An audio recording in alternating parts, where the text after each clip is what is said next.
നമസ്കാരം, പുതിയൊരു ക്ലാസ്സിലേക്ക് ഏവർക്കും സ്വാഗതം. ഇന്നത്തെ ക്ലാസ്സിൽ നമ്മൾ ഉൾപ്പെടുത്തിയിരിക്കുന്നത് +1 പരീക്ഷയ്ക്ക് തയ്യാറെടുക്കുന്ന വിദ്യാർത്ഥികൾക്ക് വേണ്ടിയുള്ള ഇക്കണോമിക്സിൻ്റെ ഏറ്റവും ഇമ്പോർട്ടൻ്റ് ആയിട്ടുള്ള കാര്യങ്ങളാണ് പറയാൻ പോകുന്നത്.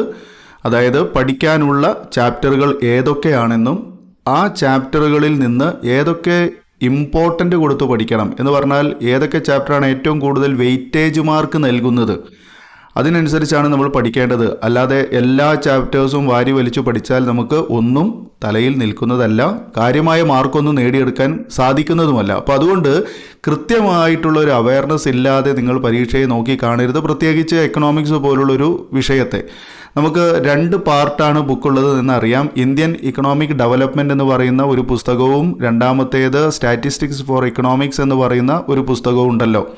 ഇതിൽ 2 പുസ്തകങ്ങളിൽ നിന്നുമായിട്ട് നമുക്ക് ഡിലീറ്റഡ് ചാപ്റ്റേഴ്സും ഉണ്ട് ഈ വർഷം. അപ്പോൾ ഡിലീറ്റഡ് ചാപ്റ്റേഴ്സൊക്കെ ഒഴിവാക്കിക്കൊണ്ട് തന്നെ നമുക്ക് ഇമ്പോർട്ടൻ്റ് പറയാവുന്നത് ഇക്കണോമിക്സിൻ്റെ ഭാഗത്തുനിന്ന് ഏറ്റവും കൂടുതൽ വെയിറ്റേജ് തന്നിരിക്കുന്ന ഒരു 4 ചാപ്റ്റർ ഉണ്ട്. അതുപോലെ തന്നെ സ്റ്റാറ്റിസ്റ്റിക്സിൻ്റെ ഭാഗത്തു നിന്നും ഒരു 4 ചാപ്റ്റർ ഉണ്ട്. ഈ 8 ചാപ്റ്റർ കൃത്യമായിട്ട് പഠിച്ചാൽ തന്നെ നിങ്ങൾക്ക് മാക്സിമം സ്കോർ ചെയ്യാൻ സാധിക്കും. കാരണം ഇതിൽ നിന്നാണ് ഏറ്റവും കൂടുതൽ ചോദ്യങ്ങൾ ഉണ്ടാവുക. അപ്പോൾ നമുക്ക് നോക്കാം ഏതൊക്കെയാണെന്നുള്ളത്. ഇത് റെഗുലറായിട്ട് പഠിക്കുന്ന വിദ്യാർത്ഥികൾക്ക് മാത്രമല്ല, ഇപ്പോൾ തുല്യതാ പരീക്ഷ എഴുതാൻ പോകുന്ന പഠിതാക്കൾക്കും 100% ഉപകരിക്കുന്ന ക്ലാസ്സാണ്. മുഴുവനായിട്ടും കാണുക. ഓക്കെ, അപ്പോൾ ഇവിടെ നമ്മൾ പറയുന്ന പാഠഭാഗങ്ങൾ ശ്രദ്ധിക്കുക. ഇന്ത്യൻ എക്കോണമി 1950 to 1990 ആണ് ഒന്നാമതായിട്ട് നമ്മൾ ഇതിൽ ഇമ്പോർട്ടൻ്റ് വെയിറ്റേജ് കൊടുത്തിരിക്കുന്നത്. ഇതിൽ നിന്ന് 5 മാർക്കിൻ്റെ ചോദ്യമാണ് പ്രതീക്ഷിക്കപ്പെടുന്നത്. ഇന്ത്യൻ എക്കോണമി 1950 to 1990, 1950 മുതൽ 1990 വരെയുള്ള കാലഘട്ടത്തിലെ ഇന്ത്യൻ സമ്പദ് വ്യവസ്ഥ എന്നാണ്. 5 മാർക്കാണ് ഇതിൽ നിന്ന് നമുക്ക് പരീക്ഷയ്ക്ക് ചോദ്യം വരുന്നത്.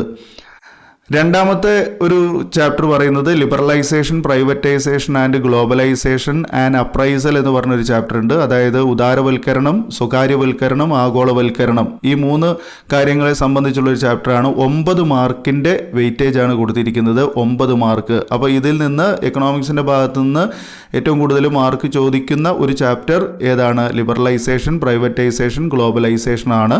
അപ്പോൾ ഈ ഓരോ ചാപ്റ്ററിൽ നിന്നും ഏതൊക്കെ ചോദ്യങ്ങൾ വരും എന്നുള്ളത് ഞാൻ അടുത്ത ഒരു വീഡിയോയിൽ ഉടനെ തന്നെ നിങ്ങൾക്ക് എത്തിക്കുന്നതാണ്. ആദ്യം നിങ്ങൾ ഈ ഒരു ചാപ്റ്റർ ഏതൊക്കെയെന്ന് മനസ്സിലാക്കി വെക്കുന്നത് നല്ലതായിരിക്കും. അതുകൊണ്ടാണ് ഇങ്ങനെ ഒരു വീഡിയോ ചെയ്യുന്നത്. അപ്പോൾ 9 മാർക്കാണ് ലിബറലൈസേഷൻ, പ്രൈവറ്റൈസേഷനിൽ കാണുന്നത്. പിന്നെ പരീക്ഷയ്ക്ക് ഏറ്റവും കൂടുതൽ പഠിക്കേണ്ട മാർക്കിന് ചോദിക്കേണ്ട ഒരു ചാപ്റ്ററാണ് പോവർട്ടി. 11 മാർക്കാണ് ഇതിൽ നിന്ന് നമുക്ക് വെയിറ്റേജ് വന്നിരിക്കുന്നത്. 11 മാർക്കിൻ്റെ ചോദ്യങ്ങൾ പോവർട്ടിയിൽ നിന്നുണ്ടാകും. അതുപോലെ ഹ്യൂമൻ ക്യാപിറ്റൽ ഫോർമേഷൻ എന്ന് പറയുന്ന 5ാമതൊരു ചാപ്റ്റർ ഉണ്ട്. ഹ്യൂമൻ ക്യാപിറ്റൽ ഫോർമേഷൻ, അതിൽ 5 മാർക്കിനാണ് ചോദ്യം വരുന്നത്. റൂറൽ ഡെവലപ്മെൻറ്റ് എന്ന് പറയുന്ന നെക്സ്റ്റ് ചാപ്റ്ററിൽ 7 മാർക്കിന് ചോദ്യം വരുന്നു. റൂറൽ ഡെവലപ്മെൻറ്റ്, ഗ്രാമീണ വികസനം എന്ന് പറയുന്ന ചാപ്റ്റർ 7 മാർക്കാണ് അതിന് വെയിറ്റേജ് കൊടുത്തിരിക്കുന്നത്. പിന്നെ എംപ്ലോയ്മെൻറ്റ് എന്ന് പറഞ്ഞിട്ട് 7ാമതൊരു ചാപ്റ്റർ വരുന്നുണ്ട്. എംപ്ലോയ്മെൻറ്റുമായി ബന്ധപ്പെട്ട ഒരു ചാപ്റ്ററാണ്. അതിൽ നിന്ന് 4 മാർക്കിനെ ചോദ്യം വരുന്നുള്ളൂ. അത് ഏതൊക്കെയാണെന്നുള്ളത് കൃത്യമായിട്ട് നമ്മൾ പറയുന്ന ചോദ്യങ്ങൾ മാത്രമേ നിങ്ങൾക്ക് പരീക്ഷയ്ക്ക് അവിടെ ഇത് കാണുള്ളൂ. അത് കൃത്യമായിട്ട് ഞാൻ പറയും. അതുപോലെ 9ാമതൊരു ചാപ്റ്ററാണ് എൻവയോൺമെൻറ്റ് ആൻഡ് സസ്റ്റൈനബിൾ ഡെവലപ്മെൻറ്റ് എന്നുള്ളത്, പരിസ്ഥിതിയും സുസ്ഥിര വികസനവും എന്ന് പറഞ്ഞ ചാപ്റ്റർ. അതിൽ നിന്ന് 8 മാർക്കിൻ്റെ ഒരു ചോദ്യമാണ് നമുക്ക് പ്രതീക്ഷിക്കാവുന്നത്. ഒന്നുകിൽ എസ്സേ ആകാം, അല്ലെങ്കിൽ നമുക്ക് 5 മാർക്കിനോ 4 മാർക്കിനോ ഒക്കെ ചോദിക്കുന്ന തരത്തിലുള്ള ചോദ്യങ്ങളാണ് സാധാരണ വരാറുള്ളത്. Environment and sustainable development. പിന്നെ അവിടെ 10ാമത്തെ ചാപ്റ്റർ, അതായത് ഇന്ത്യൻ എക്കോണമിയിലെ ലാസ്റ്റ് ചാപ്റ്ററാണ് ഇന്ത്യ, ചൈന ആൻഡ് പാകിസ്ഥാൻ, അവരുടെ ഒരു റിലേഷൻഷിപ്പ് ഉണ്ടല്ലോ രാജ്യങ്ങൾ തമ്മിലുള്ള. ഇന്ത്യയും ചൈനയും പാകിസ്ഥാനും തമ്മിലുള്ള സാമ്പത്തിക വികസനം എന്ന് പറഞ്ഞിട്ടൊരു ചാപ്റ്റർ ഉണ്ട്. അത് ലാസ്റ്റ് ചാപ്റ്ററാണ്. 4 മാർക്കിൻ്റെ ചോദ്യമാണ് അവിടെ വരുന്നത്. അവിടെ ഏറ്റവും കൂടുതൽ റിപ്പീറ്റ് ചെയ്ത് വരുന്നത് ചൈന നടപ്പിലാക്കിയ സാമ്പത്തിക പരിഷ്കാരങ്ങൾ എന്തൊക്കെയാണെന്നുള്ളത് മാത്രമാണ്. അത് ഞാൻ പറയാം, നേരത്തെ പറഞ്ഞ പോലെ തന്നെ. അതുപോലെ സ്റ്റാറ്റിസ്റ്റിക്സിൻ്റെ ഭാഗത്തേക്ക് പോവുകയാണെന്നുണ്ടെങ്കിൽ ഇൻട്രൊഡക്ഷൻ ടു സ്റ്റാറ്റിസ്റ്റിക്സ് ആണ്. അപ്പോൾ ഞാനൊരു കാര്യം കൂടെ പറയട്ടെ. ഇവിടെ നമുക്ക് ഇപ്പോൾ ഇന്ത്യൻ എക്കോണമിയുമായി കണക്ട് ചെയ്തപ്പോൾ നമുക്ക് ഏറ്റവും കൂടുതൽ ചോദ്യങ്ങൾ വരും എന്ന് പ്രതീക്ഷിക്കപ്പെടുന്ന, അല്ലെങ്കിൽ വരുമെന്ന് ഉറപ്പുള്ള chapters liberalisation, privatisation and globalisation ആണ്. 1ാമത്തേത്. 2ാമത്തേത് പോവർട്ടിയാണ്, ദാരിദ്ര്യം. 3ാമത്തേത് റൂറൽ ഡെവലപ്മെൻ്റ് ആണ്. 7 മാർക്കാണ് അവിടെ കാണിക്കുന്നത്. റൂറൽ ഡെവലപ്മെൻറ്റ്, ഗ്രാമീണ വികസനം. അത് നല്ലൊരു ചാപ്റ്ററാണ്. ഒരുപാട് ചോദ്യങ്ങൾ വരുന്ന ചാപ്റ്ററാണ് ഈ റൂറൽ ഡെവലപ്മെൻറ്റ് എന്നുള്ളത്. അതുപോലെ മറ്റൊരു ചാപ്റ്ററാണ് എൻവയോൺമെൻറ്റ് ആൻഡ് സസ്റ്റൈനബിൾ ഡെവലപ്മെൻറ്റ്, പരിസ്ഥിതിയും സുസ്ഥിര വികസനവും. പിന്നെ ഇത്രയും കാര്യങ്ങൾ, ഇത്രയും ചാപ്റ്റേഴ്സ് നിങ്ങൾ ഇന്ത്യൻ എക്കോണമിയിൽ നിന്ന് എന്തായാലും പഠിക്കണം. ബാക്കിയുള്ളത് പഠിക്കേണ്ടതെന്നല്ല, പക്ഷേ ഏറ്റവും കൂടുതൽ ഊന്നൽ നൽകേണ്ടത് ഈ ചാപ്റ്റേഴ്സിനാണ്. ഓക്കെ, ഒന്നുകൂടെ പറയുന്നു, ലിബറലൈസേഷൻ, പ്രൈവറ്റൈസേഷൻ ആൻഡ് ഗ്ലോബലൈസേഷൻ, അതിന് 9 മാർക്കാണ് അവിടെ വെയിറ്റേജ് കൊടുത്തിരിക്കുന്നത്. അതുപോലെ തന്നെ പോവർട്ടി, ദാരിദ്ര്യം എന്ന് പറയുന്ന ചാപ്റ്ററിന് 11 മാർക്കാണ്. റൂറൽ ഡെവലപ്മെൻറ്റ് എന്ന് പറയുന്ന ചാപ്റ്റർ, ഗ്രാമീണ വികസനം, 7 മാർക്കാണ് വെയിറ്റേജ് കൊടുത്തിരിക്കുന്നത്. എൻവയോൺമെൻറ്റ് ആൻഡ് സസ്റ്റൈനബിൾ ഡെവലപ്മെൻറ്റിന് 8 മാർക്കാണ് വെയിറ്റേജ് കൊടുത്തിരിക്കുന്നത്. ഓക്കെ, ഇനി നമുക്ക് സ്റ്റാറ്റിസ്റ്റിക്സിൻ്റെ ബുക്കിലേക്ക് പോകാം.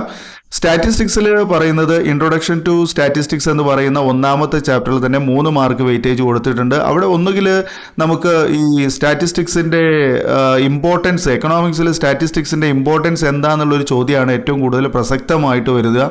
അതുപോലെ തന്നെ അവിടെ 2ാമത്തെ ചാപ്റ്റർ കളക്ഷൻ ഓഫ് ഡാറ്റയാണ്. കളക്ഷൻ ഓഫ് ഡാറ്റ 8 മാർക്കാണ് നമുക്ക് അവിടെ ചോദ്യം വരുന്നത്. കളക്ഷൻ ഓഫ് ഡാറ്റ 8 മാർക്കാണ്. അതുപോലെ organisation of data, collection of data കഴിഞ്ഞാൽ ഓർഗനൈസേഷൻ ഓഫ് ഡാറ്റ വരുന്നുണ്ട്. 3ാമത്തെ ചാപ്റ്ററാണ് സ്റ്റാറ്റിയുടെ. ഓർഗനൈസേഷൻ ഓഫ് ഡാറ്റയിൽ 8 മാർക്കിന് തന്നെയാണ് ചോദ്യം വരുന്നത്. ദെൻ പ്രസൻറ്റേഷൻ ഓഫ് ഡാറ്റ, അത് 9 മാർക്കിനാണ് ചോദ്യം വരുന്നത്. പ്രസൻറ്റേഷൻ ഓഫ് ഡാറ്റ സ്റ്റാറ്റിയുടെ 4ാമത്തെ ചാപ്റ്ററാണ് പ്രസൻറ്റേഷൻ ഓഫ് ഡാറ്റ. അത് നമുക്ക് ചോദ്യം വരുന്നത് 9 മാർക്കിനാണ്. അതുപോലെ തന്നെ മെഷേഴ്സ് ഓഫ് സെൻട്രൽ ടെൻഡൻസി, അത് 5ാമത്തെ ചാപ്റ്ററാണ്. പ്രോബ്ലം സ്റ്റാർട്ട് ചെയ്യുന്ന ചാപ്റ്ററാണ് മെഷേഴ്സ് ഓഫ് സെൻട്രൽ ടെൻഡൻസി. 10 മാർക്കാണ് അവിടെ നമുക്ക് വെയിറ്റേജ് തന്നിരിക്കുന്നത്. എന്തായാലും നിങ്ങൾ തലകുത്തി നിന്നാണെങ്കിൽ ആ ചാപ്റ്റർ പഠിച്ചിട്ട് തന്നെ പോകാൻ പറ്റുള്ളൂ. കാരണം അതിൽ ഒരു എസ്സേ വരുന്നുണ്ട്, മീൻ മീഡിയൻ മോഡ് കാണുന്നതിനുള്ള ഒരു എസ്സേ അവിടെ ഉറപ്പാണ്. മെഷേഴ്സ് ഓഫ് സെൻട്രൽ ടെൻഡൻസി, അത് 10 മാർക്കാണ് വെയിറ്റേജ് കൊടുത്തിരിക്കുന്നത്. കോറിലേഷൻ എന്ന് പറയുന്ന ചാപ്റ്ററിൽ 4 മാർക്കിന് വെയിറ്റേജ് തന്നിട്ടുണ്ട്. കോറിലേഷൻ 4 മാർക്കാണ്. ഇൻഡെക്സ് നമ്പേഴ്സ് ആണ് അടുത്തൊരു ചാപ്റ്റർ. 7 മാർക്കിൻ്റെ ചോദ്യങ്ങളാണ് അവിടെ പ്രതീക്ഷിക്കപ്പെടുന്നത്. കഴിഞ്ഞ വർഷം അവിടെ സിമ്പിൾ ഇൻഡെക്സ് നമ്പർ കാണാൻ വേണ്ടിയിട്ടുണ്ടായിരുന്നു. ഈ വർഷം തോന്നുന്നത് ആവറേജ് ഇൻഡെക്സ് നമ്പേഴ്സ് കാണാനായിരിക്കണം, അല്ലെങ്കിൽ വെയിറ്റഡ് തന്നിട്ടുള്ളത് കാണാൻ ഒക്കെ ചോദ്യങ്ങൾ വരാൻ സാധ്യതയുണ്ട്. 7 മാർക്ക് കാണിക്കുന്നുണ്ട്, അതുകൊണ്ടാണ് അങ്ങനെ പറയുന്നത്. അതുപോലെ തന്നെ ലാസ്റ്റ് ചാപ്റ്റർ സ്റ്റാറ്റിയുടെ statistical tools for economic analysis എന്ന് പറയുന്ന ഒരു സംഭവമുണ്ട്. അതായത് പ്രധാനപ്പെട്ട ടൂളുകൾ ഏതൊക്കെയാണെന്നുള്ളതാണ്, അല്ലെങ്കിൽ ഒരു പ്രൊജക്ട് റിപ്പോർട്ട് തയ്യാറാക്കുന്ന സ്റ്റെപ്സ് ഏതൊക്കെയാണ്, the steps towards project report എന്ന് പറഞ്ഞൊരു ചോദ്യം അവിടെ പ്രതീക്ഷിക്കാം. 2 മാർക്കാണ് അവിടെ കൊടുത്തിരിക്കുന്നത്. പക്ഷേ 2 മാർക്ക് വെയിറ്റേജ്, അത് 4 പോയിന്റ് എഴുതുമ്പോൾ 2 മാർക്ക് അങ്ങനെയൊക്കെ ആയിരിക്കാൻ ചോദ്യം വരുന്നത്. എന്തായാലും 2 മാർക്കാണ് വെയിറ്റേജ് കൊടുത്തിരിക്കുന്നത്. ആ ചാപ്റ്ററിൽ നിന്ന് ആ ചോദ്യം ഷുവറാണ്. എന്തായാലും ലാസ്റ്റ് ചാപ്റ്ററിലെ ഒരു ചോദ്യം ഉറപ്പായിട്ടും വരുന്നതുമാണ്. അപ്പോൾ ഇവിടെ സ്റ്റാറ്റിസ്റ്റിക്സിൻ്റെ ഭാഗം നോക്കുമ്പോൾ നമുക്ക് മനസ്സിലാക്കാൻ പറ്റുന്നത് എന്താണ്, 2ാമത്തെ ചാപ്റ്റർ, 3ാമത്തെ ചാപ്റ്റർ, 4ാമത്തെ ചാപ്റ്റർ, 5ാമത്തെ ചാപ്റ്റർ, അതുപോലെ തന്നെ പിന്നെ 6 ഇല്ല 7, 8, 8ാമത്തെ ചാപ്റ്റർ. ഓക്കെ, അപ്പോൾ ഇവിടെ 5 ചാപ്റ്റേഴ്സ് നമുക്ക് സ്റ്റാറ്റിസ്റ്റിക്സിന് ഇമ്പോർട്ടൻ്റ് കൊടുത്ത് പഠിക്കണം. Okay, collection of data important ആണ്. അതുപോലെ തന്നെ organisation of data, presentation of data, measures of central tendency, അതുപോലെ തന്നെ ഇൻഡെക്സ് നമ്പേഴ്സ്. ഇതാണ് ഏറ്റവും കൂടുതൽ ഇമ്പോർട്ടൻ്റ് കൊടുത്ത് പഠിക്കേണ്ട സ്റ്റാറ്റിസ്റ്റിക്സിൻ്റെ ചാപ്റ്റേഴ്സ്. ഇനി വേറൊരു കാര്യം കൂടെ പറഞ്ഞോട്ടെ, ഇതിനെയൊക്കെ ബന്ധപ്പെടുത്തിക്കൊണ്ട് നമ്മൾ ഓൾറെഡി നമ്മുടെ ചാനലിൽ വീഡിയോ ചെയ്തു വെച്ചിട്ടുണ്ട്. നിങ്ങൾ പലപ്പോഴും ചോദിക്കുന്നത് ഇത് കഴിഞ്ഞ വർഷത്തല്ലേ, അതിന് മുന്നത്തെ വർഷത്തല്ലേ എന്നാണ്. കഴിഞ്ഞ വർഷമായാലും മുന്നത്തെ വർഷമായാലും നമുക്ക് ക്ലാസ്സുകളും പഠിക്കാനുള്ള കാര്യങ്ങളൊക്കെ ഒന്ന് തന്നെയാണ്. അപ്പോൾ അത് നിങ്ങൾ മനസ്സിലാക്കുക.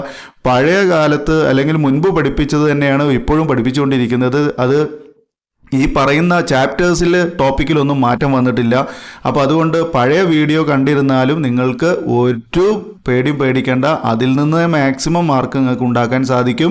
ആരും പുതിയ വീഡിയോ കിട്ടും എന്ന് പ്രതീക്ഷിച്ച് നിങ്ങൾ അങ്ങനെ അതിനുവേണ്ടി മാത്രം കാത്തിരിക്കാതെ പുതിയ വീഡിയോ നമ്മൾ ചെയ്യുന്നതാണ്, സമയത്തിൻ്റെ ഒരു അവൈലബിലിറ്റി അനുസരിച്ചാണ് ചെയ്യുക. പക്ഷേ പഴയ വീഡിയോ നിങ്ങൾക്ക് 100% യൂസ്ഫുൾ ആണ്, ഉപകാരപ്പെടും. അപ്പോൾ അത് നിങ്ങൾ കാണാതെ പോകരുത് എന്നാണ് ഞാൻ റിക്വസ്റ്റ് ചെയ്യുന്നത്. ഓക്കെ, പലരും ഇങ്ങനെ പുതിയ വീഡിയോ 2024 വീഡിയോ തരൂ എന്ന് പറഞ്ഞുകൊണ്ട് അങ്ങനെ മുറവിളി കൂട്ടുന്നുണ്ട്. അപ്പോൾ അതിനു വേണ്ടി നിങ്ങൾ അങ്ങനെ കാത്തിരിക്കേണ്ട എന്നാണ് ഞാൻ പറഞ്ഞു വന്നത്. ഓക്കെ, മാക്സിമം എളുപ്പത്തിൽ മാർക്ക് ഉണ്ടാക്കാൻ കഴിയുന്ന രൂപത്തിലാണ് നമ്മൾ ഓരോ എക്കണോമിക്സിൻ്റെ ഭാഗമായാലും സ്റ്റാറ്റിസ്റ്റിക്സിൻ്റെ ഭാഗമായാലും നമ്മൾ വീഡിയോകളൊക്കെ ചെയ്തു വെച്ചിട്ടുള്ളത്. അപ്പോൾ ഒരൊറ്റ നോട്ടത്തിൽ അല്ലെങ്കിൽ ഒറ്റ കേൾവിയോട് കൂടി നിങ്ങൾക്കത് മനസ്സിലാക്കാൻ സാധിക്കും എന്നുള്ളതാണ് എൻ്റെ ഒരു പ്രത്യേകത. അത് കണ്ടു കഴിഞ്ഞ പരീക്ഷയ്ക്ക് മാർക്ക് വാങ്ങിയ ആളുകളുടെ അനുഭവത്തിൽ നിന്ന് അവരവരുടെ കമൻറ്റ് അവിടെ രേഖപ്പെടുത്തിയിട്ടുണ്ടാക്കുക, നോക്കിയാൽ നിങ്ങൾക്ക് മനസ്സിലാക്കാവുന്നതുമാണ്. ഓക്കെ, അപ്പോൾ എന്തായാലും മക്കളെ, ഈ പറഞ്ഞ കാര്യങ്ങളാണ് നമ്മളുടെ ഈ ഒരു വെയിറ്റേജ് ആയിട്ട് കൊടുത്തിരിക്കുന്നത്. അപ്പോൾ വെയിറ്റേജ് മാർക്ക് കൃത്യമായിട്ട് നോട്ട് ചെയ്തിട്ട് നിങ്ങൾ എന്ത് ചെയ്യണം, ആ ചാപ്റ്റേഴ്സ് തന്നെ നല്ല താറോആയിട്ട് പഠിക്കണം എന്നുള്ളതാണ് ഓർമ്മപ്പെടുത്തുന്നത്. ഓക്കെ, അപ്പോൾ ഈ വീഡിയോ ഇവിടെ വൈൻഡപ്പ് ചെയ്യാണ്. ഈ ചാപ്റ്റേഴ്സിനൊക്കെ ബേസ് ചെയ്തുകൊണ്ട് ഏറ്റവും ഇമ്പോർട്ടൻ്റ് ആയിട്ടുള്ള ക്വസ്റ്റ്യൻസിനെ വെച്ചുകൊണ്ട് പുതിയൊരു വീഡിയോ ഉടനെ തന്നെ നിങ്ങളുടെ അടുത്തേക്ക് എത്തുന്നതാണ്. അപ്പോൾ ഈ വീഡിയോ കണ്ടിരുന്ന എല്ലാവർക്കും നന്ദി.